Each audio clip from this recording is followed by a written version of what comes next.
Voilà pourquoi mon mandat sera guidé par deux exigences. La première sera de rendre aux Français cette confiance en eux, depuis trop longtemps affaiblie. Oh, je vous rassure, je n'ai pas pensé une seule seconde qu'elle se restaurait comme par magie le soir du 7 mai. Ce sera un travail lent, exigeant, mais indispensable.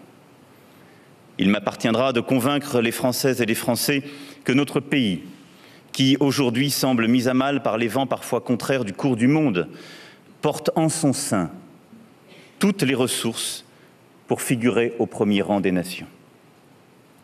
Je convaincrai nos compatriotes que la puissance de la France n'est pas déclinante, mais que nous sommes à l'orée d'une extraordinaire renaissance, parce que nous tenons entre nos mains tous les atouts qui feront et qui font les grandes puissances du XXIe siècle.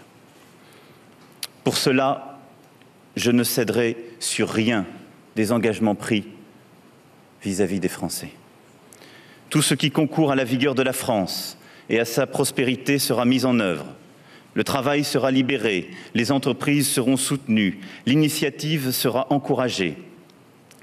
La culture et l'éducation, par lesquelles se construit l'émancipation, la création et l'innovation seront au cœur de mon action.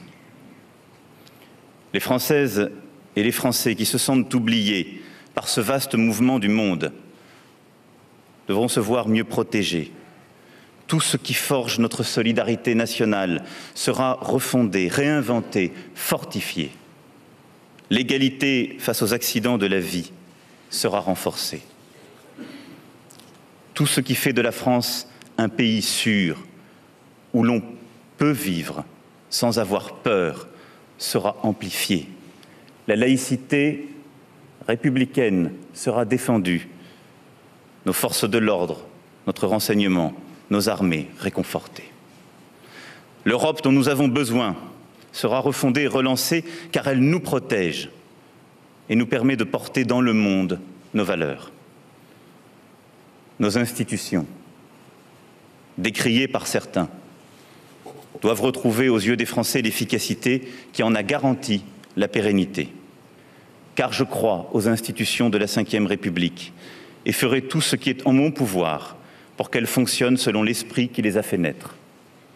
Pour cela, je veillerai à ce que notre pays connaisse un regain de vitalité démocratique. Les citoyens auront voix au chapitre, ils seront écoutés. Dans ce combat, j'aurai besoin de chacun.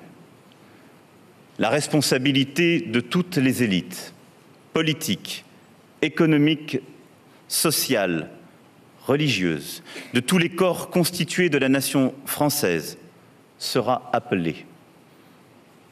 Nous ne pouvons plus nous réfugier derrière des usages ou des habitudes parfois hors du temps.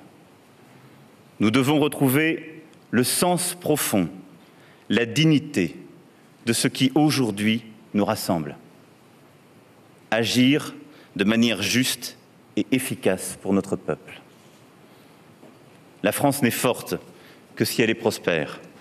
La France n'est un modèle pour le monde que si elle est exemplaire.